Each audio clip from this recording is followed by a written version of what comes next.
Saint-Esprit, nous avons besoin de ta grâce. Nous avons besoin que l'esprit de la parole, nous avons besoin que l'esprit de l'alliance, nous avons besoin que la grâce de Dieu, Seigneur, passe encore au travers de ce message pour que ce peuple soit béni par le nom de Jésus. Nous avons ainsi prié. Amen. Amen. Alléluia. Amen. Est-ce que nous pouvons acclamer le Seigneur?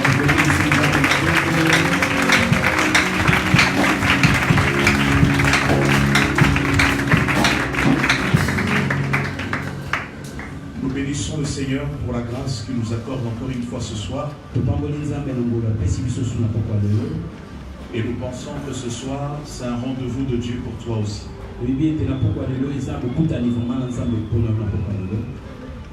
Et chaque fois que Dieu nous accorde la grâce de apporter la parole,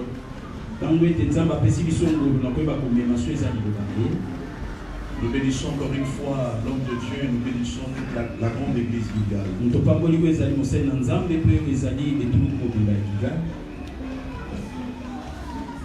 Dimanche, c'était un dimanche exceptionnel. Et le mercredi, ça a été un mercredi de grâce. Et avec tout ce que nous avons eu comme enseignement, j'espère que notre façon d'aborder les cultes doit changer. Et nous sommes toujours dans cette grande pensée des gloires, dans cette grande pensée de glorifier. Et c'est dans cette pensée que nous allons aussi apporter une pierre. Une pierre d'édification au nom de Jésus-Christ. Nous allons lire Matthieu 2, le premier verset jusqu'au deuxième verset. Je lis au nom de Jésus-Christ. Matthieu 2, premier et le deuxième verset. Jésus étant né à Bethléem en Judée, au temps du roi Hérode, voici de mages d'Orient arrivèrent à Jérusalem et dirent: où est le roi de Juifs qui vient de naître? Car nous avons vu son étoile en Orient et nous sommes venus pour l'adorer. On essaie de nous enseigner dans cette église que notre par exemple c'est Jésus. Jésus, c'est l'image de la gloire, c'est l'image d'une personne glorifiée. Et vous savez, Jésus, il était né, mais il y a quelque chose qui s'est passé. Il est né, mais les mages se révèlent qu'ils devaient venir adorer le Seigneur parce qu'ils avaient vu quelque chose. La chose qu'ils avaient vue, c'était son étoile. Une véritable personne qui est glorifiée, il a son étoile quelque part. J'aimerais dire à quelqu'un, si réellement tu es porteur de la gloire, tu as quelque chose qui fait en sorte que les gens de l'extérieur vont le voir pour t'identifier. Une personne que Dieu glorifie, Dieu s'arrange toujours qu'il y ait un élément qui va l'identifier. Bien aimé, on ne peut pas cacher une grâce. Une personne glorifiée ne se cache pas. Parce que ce n'est pas lui qui se glorifie, c'est Dieu qui les glorifie. Et bien Dieu le révèle au travers d'un signe qui va permettre au niveau de l'extérieur que les gens puissent apercevoir cette chose. Laisse-moi te dire, mon frère, ma soeur, si réellement tu es glorifié, il y a ton étoile quelque part. Il y a les gens de l'extérieur vont voir quelque chose de particulier. Il y a quelque chose de particulier que Dieu place sur un glorifié. Qui va l'identifier. On va t'identifier en fonction de cette particularité. Il y a un signe extérieur. Un signe extérieur qui va faire en sorte que partout où tu seras, on saura que c'est toi. Et voilà pourquoi tu vas te rendre compte, lorsqu'il faut faire ce travail dans la famille, on t'appelle que toi. Tu n'es pas le nez de la famille. Tu n'es pas le plus riche de la famille.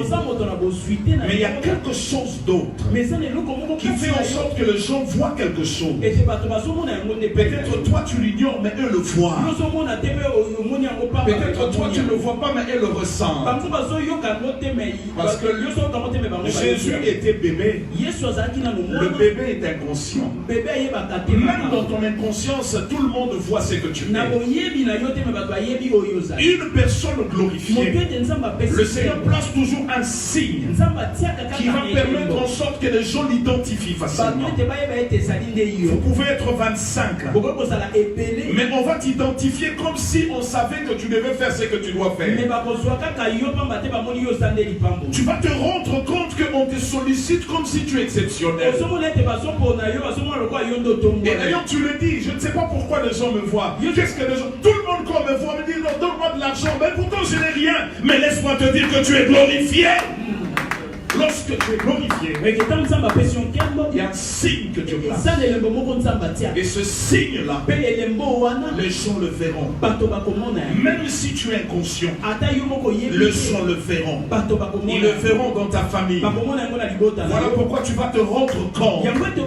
Tu n'es pas exceptionnel, soi-disant, selon la famille. Mais chaque fois qu'il y a un besoin, c'est présent. C'est auprès de toi qu'on se réfère. Qu'est-ce qu'ils sont en train de voir? Le signe extérieur d'un glorifié. Le signe extérieur d'un glorifié. Il y a un signe extérieur que les gens voient. Que les gens voient. Et Dieu le veut ainsi. Il aime ça. Parce que Dieu ne donne pas sa gloire à un autre. Si Dieu te dit qu'il t'a glorifié, c'est que Dieu est collé à ta vie. Parce que si Dieu te dit de glorifier, c'est qu'il est collé à ta vie. Parce que lui ne donne pas sa gloire à un autre. Ça veut dire ta gloire est liée à sa gloire. Sa gloire est liée à ta gloire. Là où tu es, toi tu seras. Là où toi tu es, Dieu comme il voit la gloire, il sera là toujours pour être avec toi. Alors il faudrait qu'il mette un signe. Un signe d'identification. Pour identifier. Là, toi, tu ne le vois pas. Mais les gens vont le voir. Et là, je me souviens qu'il était encore bébé, notre Seigneur. Nicodème a vu, non, c'était le vieux Siméon. Il a vu beaucoup de bébés. Mais le jour qu'il a vu le bébé qui avait un signe extérieur, il a porté le bébé. Il a senti que c'était la consolation d'Israël. Laisse-moi te dire que tu es la consolation de ta famille au nom de Jésus. Je te dis que tu es la consolation de ta famille. Tu es la consolation de ta famille. Et quand on te voit, lorsqu'on te voit, en dépit de tout ce que tu peux penser de toi, il y a un signe. Il y a un signe qui parle. Voilà ce que je vais te dire ce soir. Dieu place sur un glorifié un signe qui parle. Et le signe parle plus que toi. Parce que le signe va crier. Le signe va te justifier. Le signe va dire que tu n'es pas comme tout le monde. Le signe va dire que tu n'es pas comme tous les autres bébés. Le signe va te dire toi tu es un bébé consolateur. Le signe va te dire que ton mariage n'est pas comme tous les autres mariages de ta famille. Le signe va te dire que le bébé que tu porteras ne sera pas comme tous les autres bébés. Le signe va te dire le travail que tu auras, ça ne sera pas comme tous les autres travails. Il y a un signe. Toi, tu ne le vois pas, mais eux vont le voir. Ils vont se déplacer de partout. De partout. Ils vont te chercher. Vous savez, quand tu portes un signe, le signe parle. Le signe parle. Parce que tu es glorifié. Dieu a mis en toi un signe. Pendant que David, il était en train de paître le troupeau, quelque part, Saoul était dérangé par des esprits mauvais. David ne savait pas. David était en train de paître le troupeau, mais Saoul était dérangé. Il y a quelqu'un qui est dérangé quelque part. Ils sont en train de voir le signe. Parce que c'est toi qui vas apporter la réponse. Ah, si j'étais à ta place, j'allais dire Amen. Saoul était en train, David était en train de paître le troupeau. Il ne savait pas, mais il y avait un signe. Il y a un signe. Saoul était dérangé. Il n'arrivait pas à dormir. Ses serviteurs sont venus lui dire, qu'est-ce qu'on peut faire pour toi? Il n'y avait pas de solution. Mais il y a un qui dit, mais est-ce qu'on ne peut pas trouver quelqu'un? Mais là, un de serviteurs dit, Seigneur, je connais quelqu'un, fils d'Isaïe. Il joue à la main, un guerrier, un homme bien. Il a commencé à donner les qualités. Laisse-moi te dire, le signe parle plus que toi. David n'a pas vanté ses qualités, mais c'était le signe qui ne mettait pas à l'aise de l'autre côté. Le signe parlera de ta qualité à ton chef. Le signe parlera de ta qualité à ton mari. Le signe parlera de ta qualité à ton femme. Quelqu'un peut dire Amen. Il y a une toile, il y a un signe sur toi. Et on est venu chercher. On est venu le chercher. Quelqu'un qui est glorifié. On le cherche toujours. On te cherche toujours.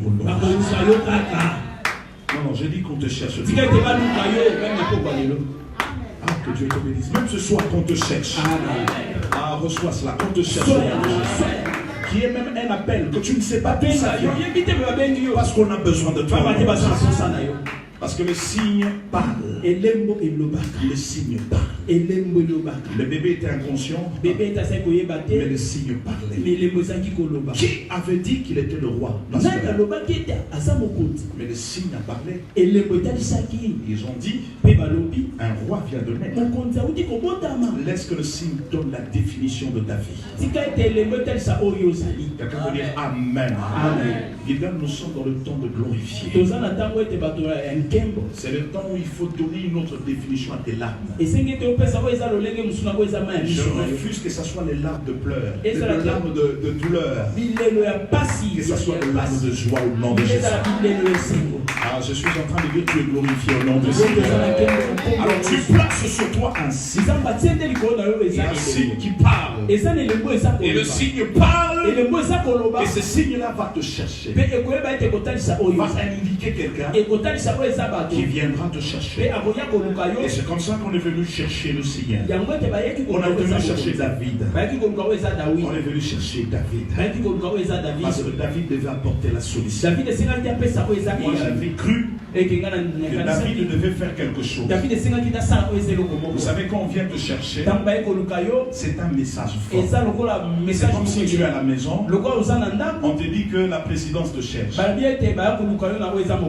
que moi je nous connais, tu vas te changer. Tu vas te coiffer. Tu vas porter une veste que tu ne savais pas. Mais tu vas aller là-bas. Mais David, il ne s'était pas changé. Il est parti comme il était. Les nations vont te trouver comme tu es aujourd'hui. Ça veut dire, David était lui. Il savait qu'il y avait quelque chose d'autre. Et quand il est arrivé chez elle, il est arrivé chez Saoul. Il a pris la harpe. Il a commencé simplement à jouer. Sois ce que tu es au nom de Jésus. Le Seigneur va te faire une personne exceptionnelle. David était allé là où il était. Il était allé comme il était.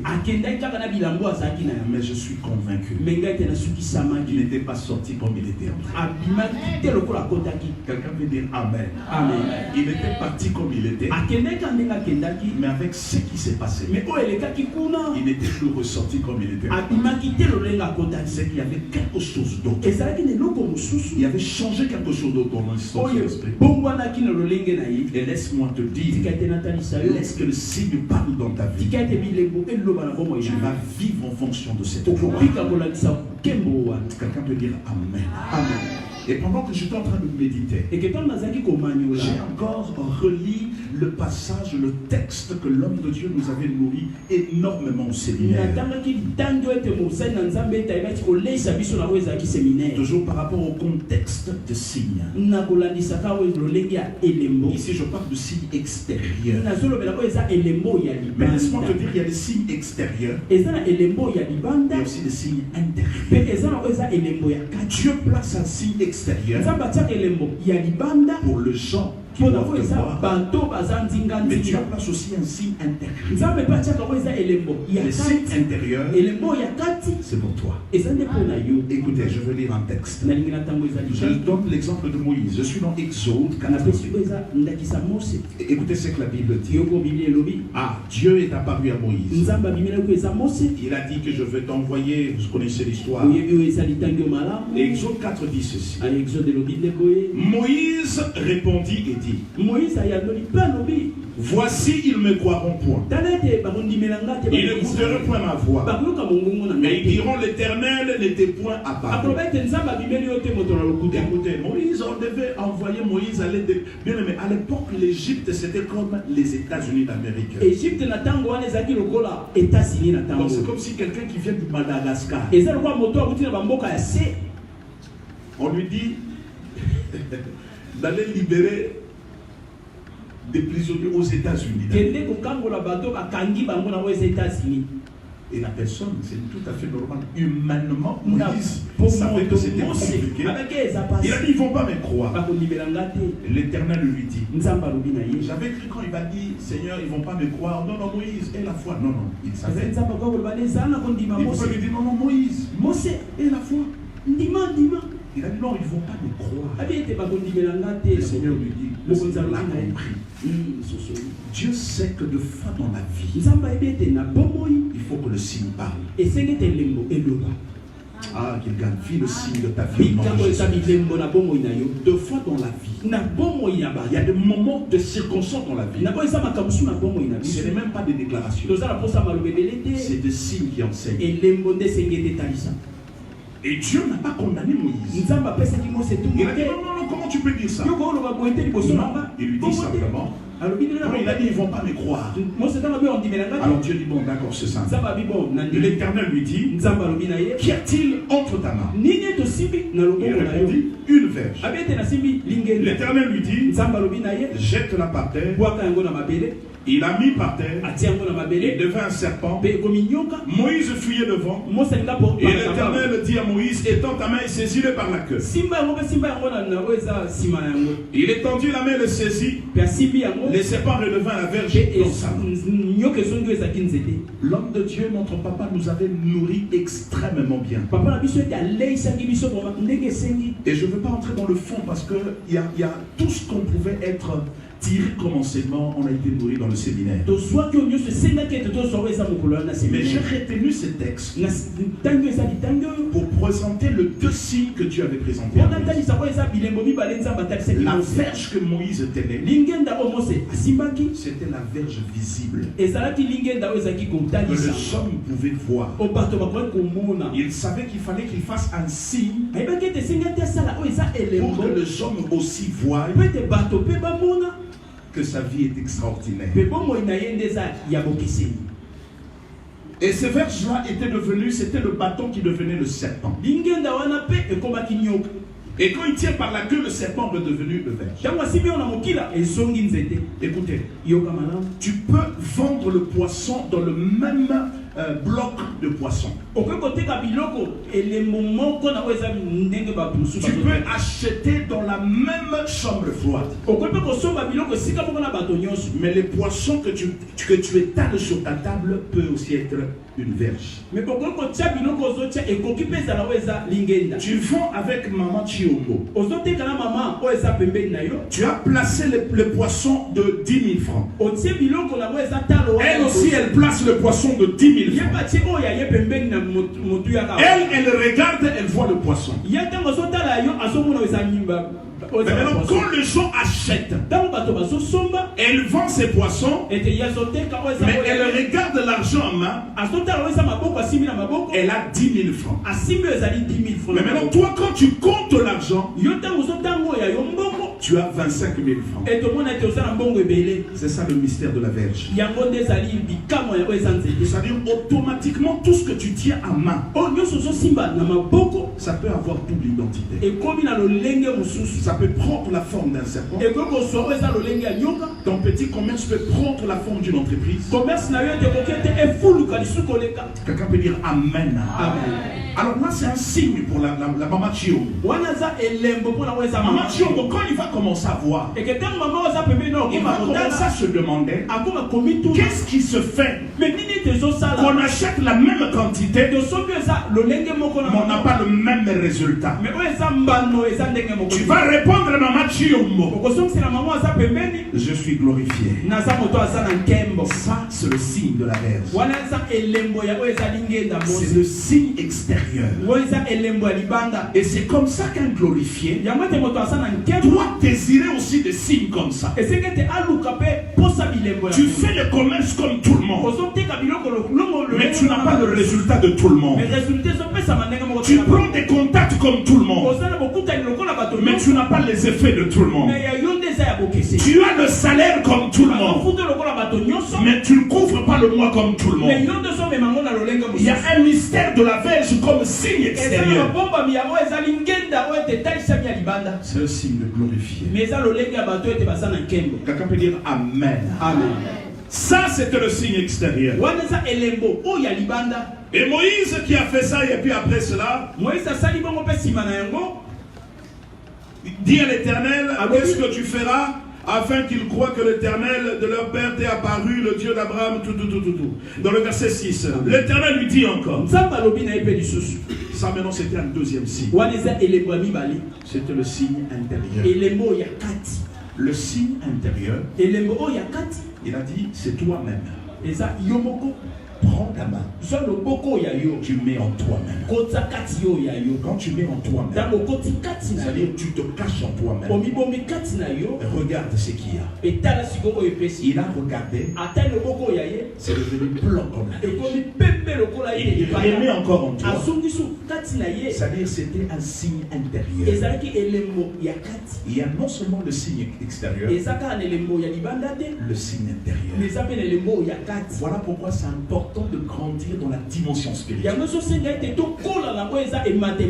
C'est le signe intérieur pratiquement qui longe en toi la foi. Quelles que soient les circonstances. J'ai toujours posé la question. Il y a un beau frère, j'aime souvent donner son exemple. Il m'épate toujours. Il est entré dans un avion compliqué. Il devait aller dans des missions au niveau de Béni, quelque chose comme ça. Dans l'avion, il n'y avait pas de siège. On a pris même le banc, s'il vous plaît. Même lui-même, il dit du jamais vu. C'est-à-dire, vous entrez à l'intérieur. Les gens ont commencé à prier du début du décollage jusqu'à l'atterrissage. Et tu sens que la prière montait chaque fois, il y avait des mouvements.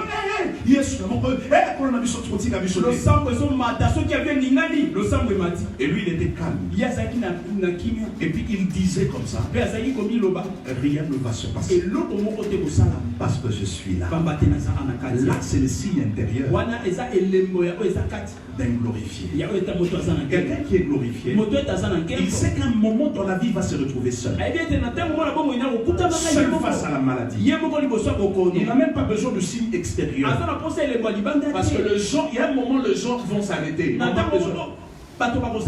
Des réalités qu'il va vivre à l'intérieur, il a besoin d'un signe qui va augmenter sa foi, qui va lui dire, Mylène, Jérémie, bienvenue, Jean-Pierre, toi tu n'es pas seul, tu n'es pas comme tout le monde. Et cette phrase-là, ils vont l'entendre en lui-même. Et puis tu vas l'entendre avec une voix audible en toi-même. Et là c'est un signe intérieur. C'est ce signe-là qui change l'atmosphère. Voilà pourquoi tout le monde peut pleurer. Tu peux le calmer. Tu dis il n'y a rien. Les choses vont se passer. Dieu est fidèle. Le Dieu qui m'est apparu, le Seigneur qui m'a montré des choses, il ne va pas nous laisser. On a une vie à vivre. On a une gloire expérimentée. Ça, c'est des signes intérieurs. Et là, de l'intérieur, Dieu va te nourrir tellement. Tu n'as même pas besoin de ton pasteur. D'ailleurs, toi, tu vas nourrir le pasteur. Parce que ta foi va tellement nous enseigner. Parce que quelque chose va se produire de l'intérieur. Parce que de l'intérieur, voilà pourquoi la Bible dit que Christ habite dans vos cœurs dans la foi. Et voilà pourquoi l'homme de Dieu avait parlé dans le séminaire. Il a dit, dans leur cœur, c'est dans le cœur qu'on trouve le chemin tracé. Dieu met des choses en toi, personne ne peut ravir ton esprit. Et ça, c'est le signe. Mais bien aimé dans le Seigneur, ça c'est très fort. Et j'essaie de donner un pas vers le Seigneur. M'a dit quelque chose. Et je le bénis par rapport à cela. Vous savez, quand il était baptisé, c'était un signe extérieur. La voix s'est fait entendre en haut. Celui-ci est mon fils bien-aimé. En qui je mets toute ma affection. Jean-Baptiste avait écouté. C'était un signe de l'extérieur. Un glorifié, il y a toujours quelque chose qui parle. Un signe de l'extérieur qui doit parler. Ça veut dire, lorsque les sorciers viendront, Dieu va dire, il y a un signe qui va dire à tes sorciers, ne touche pas José. José est mon fils. Jean-Pierre est mon fils. Ne touche pas. Ne touche pas Emmanuel. Et cette voix extérieure, ça se va être entendu de l'extérieur. Mais il y avait un deuxième signe qui était un autre signe du Seigneur. Là, c'était pas extérieur, mais c'était intérieur. Quand le Seigneur, il a jeûné pendant 40 jours. Il arrive dans la synagogue, on lui donne le livre du prophète Ésaïe. Il ouvre la Bible, il lit un texte. Il dit, l'Esprit du Seigneur est sur moi. On va faire ceci, pour libérer les captifs, pour proclamer une année de grâce, envoyer libre les opprimés. Et puis qu'est-ce qu'il vient, il dit, cette parole que vous venez d'entendre, c'est accompli. Vous savez, quand il a dit cette phrase, les gens ne comprenaient pas. D'abord, on le prenait pour un fou. Parce qu'eux pensaient qu'il lisait pour un autre. Et quand il disait l'Esprit du Seigneur est sur moi, il disait réellement que l'Esprit était sur lui. Alors quand il a dit une phrase, il ferme, il dit c'est accompli aujourd'hui. Ça c'était pour lui un signe intérieur. Écoutez mes bien-aimés, la gloire commence lorsque tu commences à voir des signes intérieurs. Quelqu'un peut dire Amen. C'est-à-dire, de l'intérieur, tu commences à sentir ta mission. De l'intérieur, tu commences à sentir le sens de ton foyer. De l'intérieur, tu commences à sentir une autre ambiance. Parce que je veux te dire quelque chose. Tu peux vivre, tu peux mourir de l'intérieur. Tu sais que tu peux être là vivant, mais tu es mort. Alors que la vie, ça part de l'intérieur. Laisse que le signe de l'intérieur te donne un autre message de toi. Parce qu'à l'extérieur, tu n'as pas d'enfant. Mais à l'intérieur, Dieu t'a déjà béni. Alors si tu ressens la bénédiction de l'intérieur, tu auras une autre atmosphère à l'extérieur. Quelqu'un peut dire Amen. Amen. Je vais donner un exemple. Il y a parmi de personnes que j'encadre, il y avait une jeune soeur à l'époque que j'encadrais. À un moment, elle venait ici, elle se sont déménagées et elle est partie. Elle s'était mariée. Mariée, elle a eu 2 enfants. Non, elle n'avait pas d'enfants. Elle n'avait pas d'enfants. 1 année sans enfants. 2 ans sans enfants. 3 ans, 4 ans, 5 ans. 10 ans sans enfants. Et puis à un moment, elle m'appelle. Il dit non. Je sens que ça ne va pas. Je sens que je commence à compliquer cet homme. Il faut que je parte. Moi, je lui dis cette phrase. J'ai dit, est-ce que tu pars parce que toi, tu veux partir? Ou bien tu pars parce que Dieu t'a dit de partir? Tu penses que l'histoire de l'enfant, c'est qu'est-ce que Dieu t'a dit par rapport à cela? Est-ce que tu as eu le temps de prier pour toi-même? Tu as eu le temps de prendre aussi un temps, d'oublier tout ça, mais entrer dans une autre dimension de relation intérieure. Demande à Dieu même des signes. Demande à Dieu des signes. Et j'ai exhorté comme ça. Vous savez qu'est-ce qu'elle a fait? Elle a commencé à prier. Elle commence à prier. Et puis à un moment, un jour, elle a ressenti quelque chose. Écoute, les signes de l'intérieur, ça va te pousser à ressentir ta gloire. Elle a ressenti quelque chose. Son mari avait tellement de l'argent.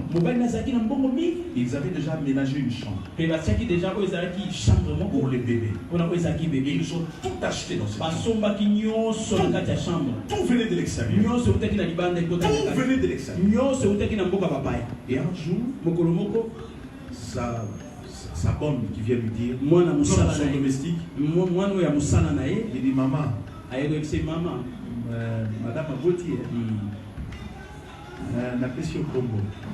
Il dit ah bon, n'a pas sur Combo. Et puis elle a ressenti quelque chose. La joie qu'elle a ressentie. Il a dit qu'il n'est pas un minibus. Bakangi minibus est un alors il faut la porte, il faut la porte à chambre. Zoa bilobo nyon sorti on a quatre minibus.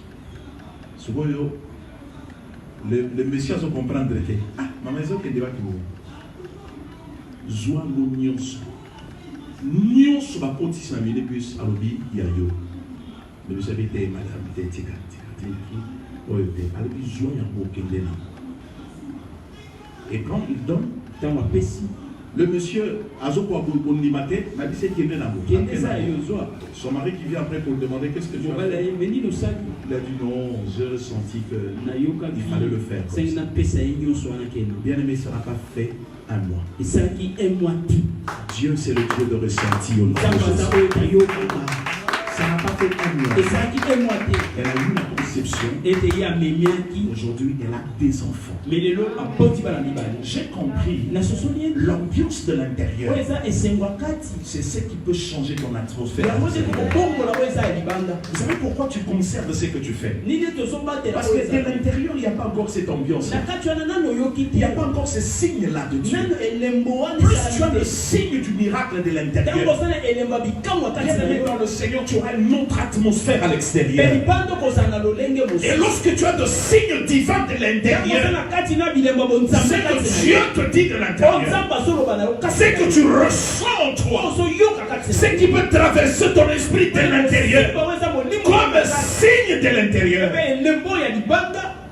Il y aura un autre effet.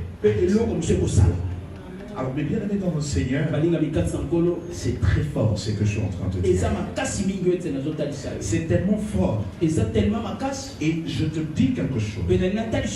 À un moment, la Bible parle de la Syrie qui avait pratiquement encerclé Israël. Bien-aimés, il y avait une famine extraordinaire.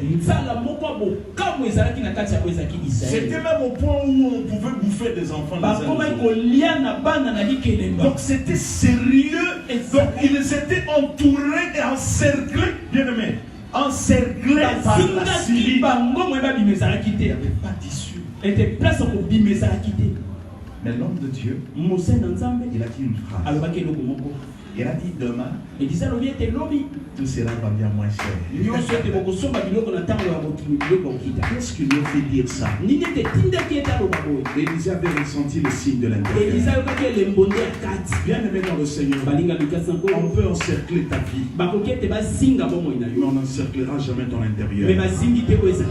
Le signe de l'intérieur n'a pas d'obstacle, n'a pas de limite.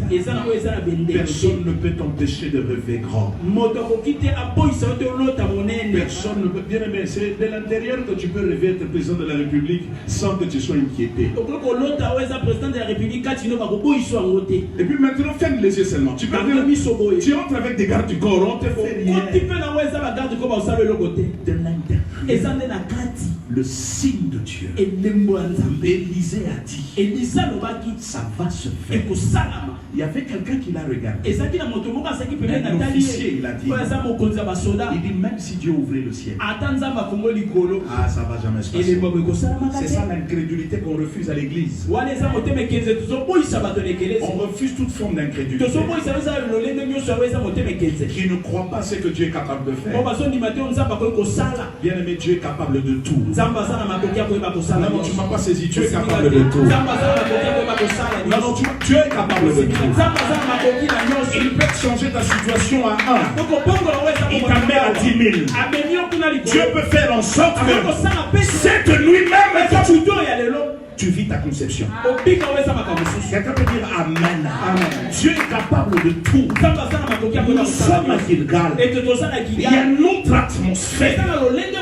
Si l'ange de cette église, il a déclaré dans le 6 mois qui vient, il sent une autre ambiance dans l'église. Si j'étais à ta place, j'allais dire je le reçois. Je le reçois. Il y a une autre atmosphère dans cette église. L'homme de Dieu a dit dans le 6 mois ici, il y a quelque chose qui va se passer. Écoutez mes bien-aimés, lorsque tu as le signe de l'intérieur, dans le signe de l'intérieur, Dieu met en toi des codas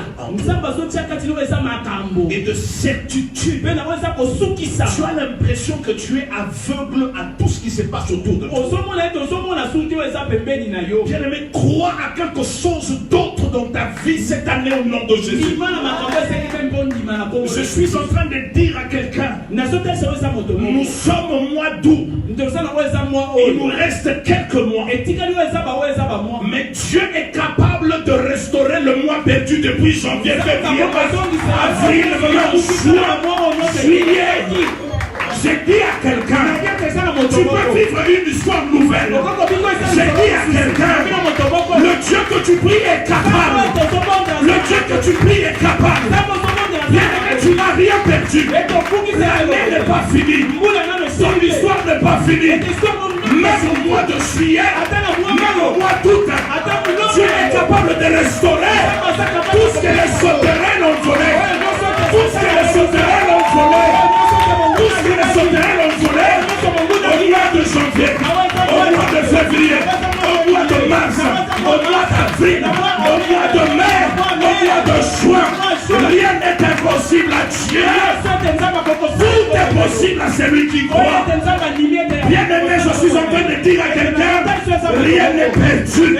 Dieu peut agir, Dieu peut réagir. Si les portes sont fermées, Dieu va briser les cadenas. Si les portes sont fermées, Dieu va briser les cadenas. Je sais que Dieu est capable. Comme Dieu est capable, c'est lui qui agit, c'est lui qui pardonne tes péchés, qui pardonne tes iniquités. Il est capable de commencer avec toi une autre histoire. Ce soir, c'est le temps de la gloire. Les glorifiés de Dieu, ils ont les signes intérieurs. Personne ne peut te voler ce que Dieu t'a dit dans tes lèvres. Personne ne peut te voler ce que Dieu t'a fait comme promesse. Rien n'est perdu. Tu n'as pas encore perdu. Tout est possible à celui qui croit. L'ange de cette église, il a dit dans les 6 mois, tu peux récupérer les 6 mois perdus. Vis au nom de Jésus. Reçois la grâce au nom de Jésus. Reçois la grâce au nom de Jésus.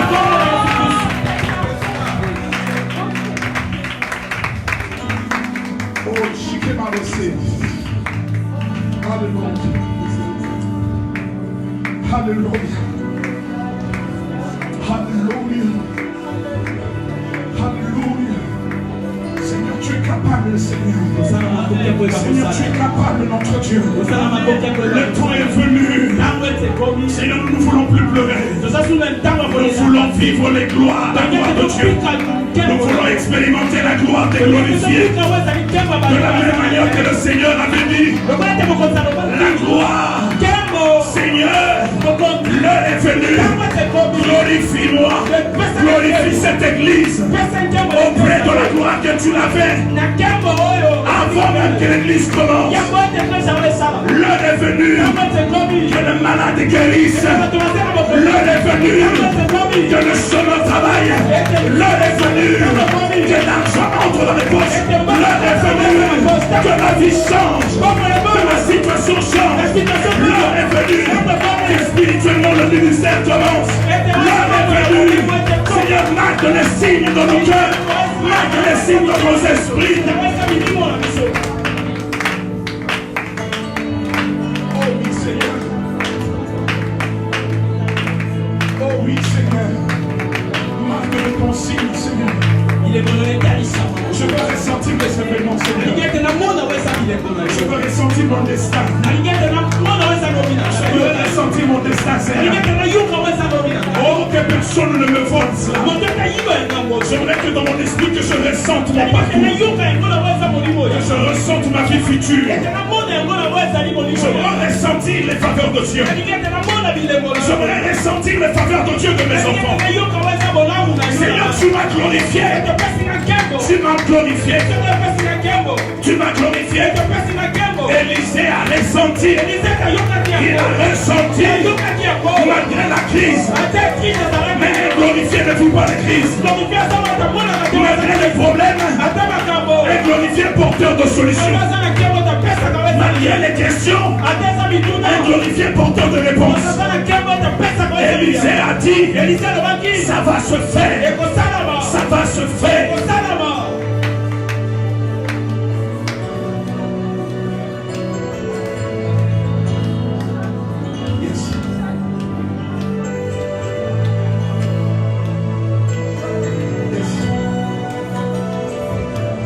Je veux lire un passage. Bien-aimé, continue à prier, continue à prier. Écoutez ce que la Bible dit. Je suis dans Ésaïe 60. Amen. Lève-toi, sois éclairé, car ta lumière approche. La gloire de l'Éternel s'élève sur toi. Voici, les ténèbres couvrent la terre et l'obscurité le peuple. Mais sur toi, l'Éternel se lève. Sur toi, sa gloire apparaît. Sur toi, l'Éternel se lève. Sur toi, sa gloire apparaît. Sur toi, sa gloire apparaît. La gloire, c'est la gloire de Dieu. Elle le ressent cela dans ton esprit. Change ta façon de vivre.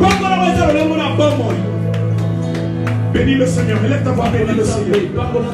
Bien-aimé, je dis, élève ta voix et bénis le Seigneur ton Dieu.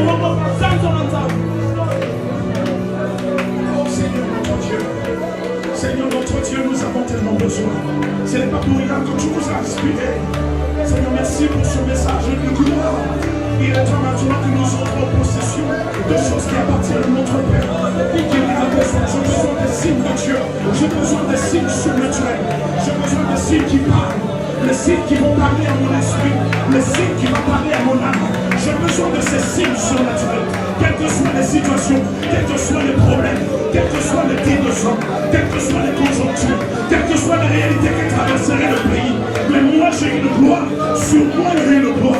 Une gloire qui doit crier, une gloire qui doit se révéler. Seigneur, révèle la gloire dans ton peuple. Révèle la gloire dans ton église. Il est temps maintenant que Seigneur, nous voulons être glorifiés. Nous voulons être glorifiés, Seigneur. Fais-nous voir ta gloire.